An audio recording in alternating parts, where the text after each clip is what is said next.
नमस्कार स्वागत करुच्ची मोर channel nice and tasty को। आज वीडियो रे आमे देखिबा अंडा खुरमा। जनरली आम अंडा तरकारी बनै थांती बहुत सारा पियाज और टमाटो देकी। आज देखिबा टिके डिफरेंट स्टाइल रे अंडा खुरमा जोटा कि बहुत स्वादिया एवं बहुत सहज रे आमे याको बनै परिबा। एठी मु गोटे कढ़ई गरम करनै छी, गैस को स्लो फ्लेम रे रखिकी सेथिरे पकेबा 3टी लवंग, गोटे खंड दालचीनी, 2टी गुजराती एवं 1 टेबलस्पून बादाम माने पीनट्स। वर्तमान बादाम को गोटे मिनट पर स्लो फ्लेम रे भाजिला परे आमे सेथिरे पकेबा 5 रु 7टा काजू पकईकी पुणी आउ गोटे मिनट भाजी नबा। तो टोटली आमे 2 मिनट भाजी सालेनी। वर्तमान सेथिरे पकेबा हाफ टेबलस्पून जीरा एवं 1 टेबलस्पून राशि। जदि आपन को पाखरे बादाम नथिबा आपण 2 टेबलस्पून राशि पकई परिबे। राशि सभा लास्ट रे पकेबा। राशि पकेला परे आउ गोटे मिनट ओवरली भाजीबा माने टोटली आमे 3 मिनट पे भाजुचंती।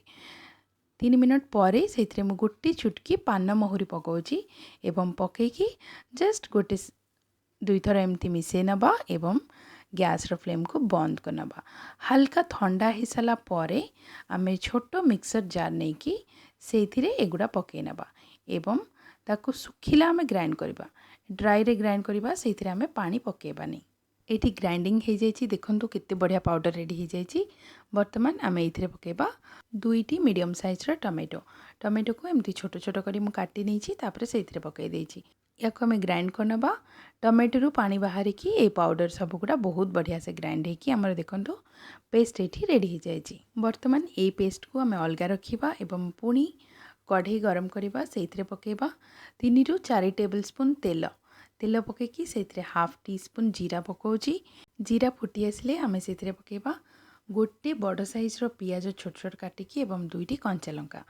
पियाज कंचा लंका को पकेकी टिके मिसे नबा एवं पकेबा स्वाद अनुसार लूण पकेकी पुणी भल से मिसे नबा एवं पियाज को एमती गोल्डन ब्राउन हेबा को देबा। वर्तमान सेथिरे पकेबा हाफ टी स्पून अदा रसुण बटा पकेला परे पुणी आमे मिसेकी आउ गोटे मिनट कुक हवा को देबा जेमिति अदा रसुण बटार स्मेल पळेबो। वर्तमान आमे सेथिरे पके नबा बाटिकी रखिथिबा टमाटो एवं मसाला पेस्ट। मिक्सर कप रे 2 रु 3 टेबलस्पून पानी पकेकी ताको भल से धोईकी से मसाला को एथिरे पके नबा। वर्तमान याको भल से मिसे नबा एवं लो फ्लेम रे आमे याको कुक करबा मिनिमम 5 मिनट पई, जहा द्वारा हमरो मसाला भल से कसी ही जिवो एवं तार र स्मेल पळेबो। मु एठी कवर करनोची 5 मिनट पई। 5 मिनट परे देखंतु केते बढ़िया से मसाला हमरो कसी ही जायछि।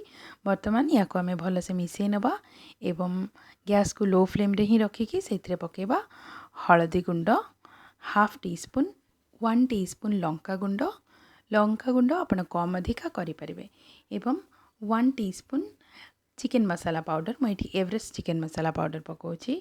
पकईकी ताको पुणी कसी नबा।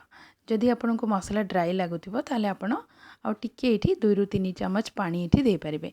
वर्तमान पुणी भल से मिसे नबा एवं कवर करके कुक करबा आउ 5 मिनट पई। वर्तमान याको कवर करनोछि 5 मिनट छाड़ी देबा। अन्य पटे अंडा मु सिझे की रखिथिली। अंडा को आमे जेहेतु हल्का भाजीबा तो गोटे नॉन स्टिक कढ़ई नेले अंडा तळे लागी न थाए किंबा जदि तेल थिबा कढ़ई नेबे ताहले भी भल से भाजी हुए।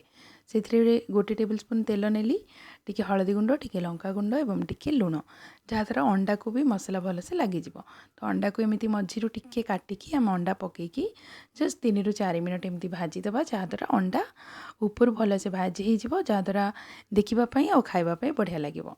अन्य पटे हमर पुणी 5 मिनट हे सालानी। कवर बाहर करके आमे चेक कर नहीं, बहुत बढ़िया कसी ही जाइछि। याको आमे मिक्स करनबा एवं सेथिरे पके नबा भाजी की रखिथिबा अंडा पके नेला परे ताको पुणी भल से मिसे नबा एवं आमे सेथिरे ग्रेवी पई पकेबा पानी। तो जो कढ़ई रे आमे अंडा फ्राई करथिले सेथिरे मु गोटे बाउल पानी गरम कर नैछि एवं एथिरे पके नबा। गरम पानी पकेले स्वाद बहुत भल आसी थाए। वर्तमान पानी पकेला परे ताको भल से मिसे नबा। मते एठी ग्रेवी टिके थिक लागुछि तो मैं एठी आउ टिके पानी पके नौछि हाफ बाउल। लूण कम अधिका थिले आपण ए स्टेज रे पके परिबे। पुणी मिसे नबा एवं गैस रो फ्लेम को लो करिकी कवर करिकी आमे कुक करबा आ 5 मिनट पई। देखंतु 5 मिनट लो फ्लेम रे कुक हैला परे कित्ते सुंदर तेल छाड़ी आसीछि एवं बढ़िया से हमर तरकारी रेडी हो सारानी। बर्तमान से पकेबा किसी कटा धनिया आउ पुणी मिसई नबा एवं मिसेला परे आमे गैस रो फ्लेम को बंद करनबा। फाइनली आमर गरमा गरम अंडा खुरमा रेडी हो सारानी। एमिति ग्रेवी बहुत बढ़िया लगे रुटी परोटा किंबा भात सहित। आपण या आउ टिके पतला भी रखिपारे, डिपेंड करुँच आपणकर टेस्ट हिसाब से। ये रेसिपी आम गरम मसाला पाउडर पकईबानी जेहेतु आम दालचीनी लवंग गुजराती सब फ्राए करके ग्राइंड करते, तो ये आम गरम मसाला पाउडर पकईबानी। जदि आपन को ये रेसिपी भल लगिला ताहले आपन फ्रेंड्स और रिलेटिव्स को सहित एबे शेयर करंतु। आम चैनल नाइस एंड टेस्टी को एबे सब्सक्राइब करनियंतु। आगो को मिसिबा गोटे नुआ रेसिपी रे रहुछि। धन्यवाद।